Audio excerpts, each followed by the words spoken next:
Following Brexit, there's been quite a bit of discussion about Scottish independence.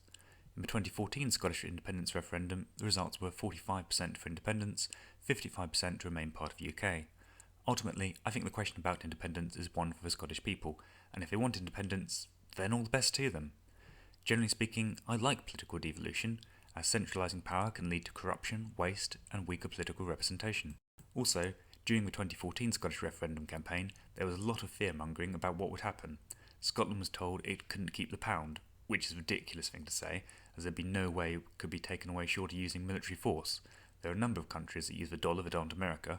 Why couldn't Scotland use the pound? Many Scottish people also threatened that their employers would instantly move to London, which didn't really have any supporting evidence. However, there are some reasons why Scottish independence would be challenging. Since 2014, the oil price has plummeted. Last year, the Scottish Government collected £53 billion in taxes and spent £68 billion. That's a £15 billion gap, or around 28%. Now, if Scotland was independent, it wouldn't necessarily have to close all that gap. The UK as a whole is currently spending about 8% more than it takes in. I don't know whether Scotland would be able to run such a deficit, as I don't know what its credit rating would be, but assuming it could, then we're talking about a 20% gap in public funds.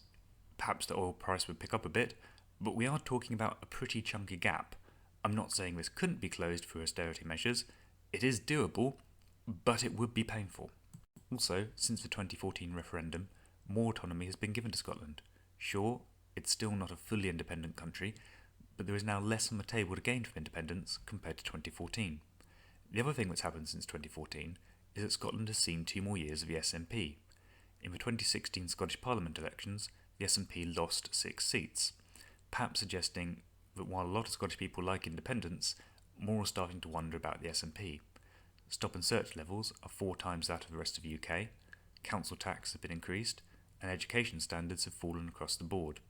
While independence is clearly a bigger matter than just the SNP, they are the champions of it, and their credibility is linked in the minds of many with the ability of Scotland to run itself independently. Which brings me on to Nicola Sturgeon. I can't help but feel that she is just using the EU referendum as a means to get a second referendum on Scottish independence. I really cannot see how, if she believes in independence from Westminster, why she is happy to give independence away to Brussels. It just seems ideologically inconsistent to me. Also, on the idea of Scotland leaving the UK to rejoin the EU, Spain has said that it would veto Scotland's application, so that would be a bit of a spanner in the works. Moreover, the whole of the EU is falling apart, but never mind about that, Nicola. The currency question is an interesting one. While it is true that Scotland could keep the pound, the question really should be, would they really want to? If Scotland was a separate state, Mark Carney would not set monetary policy with Scotland in mind. There is no reason to think that the general cycles of Scotland's economy, which is heavily exposed to oil prices, would move in step with the rest of the UK's. Perhaps having its own currency would be the best way to go.